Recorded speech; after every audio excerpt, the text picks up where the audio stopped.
అందరికీ నమస్తే. ఈరోజు వీడియోలో పాలకూర పప్పు ఎలా చేయాలో వీడియోలో చూద్దాం.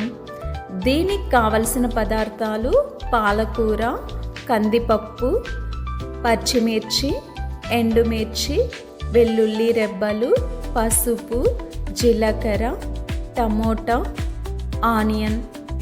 కుక్కర్ తీసుకొని అందులో శుభ్రం చేసుకున్న కందిపప్పును వేసి మిర్చి, ఆనియన్, వెల్లుల్లి రెబ్బలు, టమోటా, చింతపండు, పసుపు, జీలకర్ర, సరిపడ వాటర్ను పోసి కుక్కర్ మూత పెట్టాలి.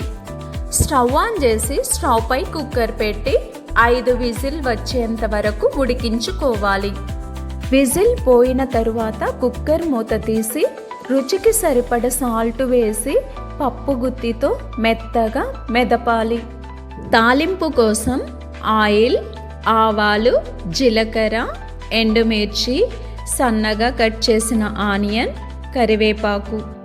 ఇప్పుడు స్టవ్ పై ఇంకొక బాండిల్ పెట్టి అందులో ఆయిల్ వేసి ఆయిల్ వేడైన తర్వాత పోపు దినుసులను వేసి అవి చిటపట వేగిన తరువాత ఎండుమిర్చి, ఆనియన్ వేసి ద్వారగా వేగిన తరువాత కరివేపాకు కూడా వేసి అది వేగిన తరువాత పాలకూర కూడా వేసి అది కొద్దిగా మగ్గిన తరువాత పసుపు కూడా వేసి వేయించుకోవాలి.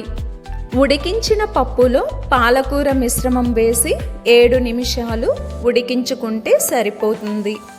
దీన్ని వేడివేడి అన్నంతో పక్కన నిమ్మకాయ పచ్చడి పెట్టుకొని తింటే ఎంతో రుచిగా ఉంటుంది.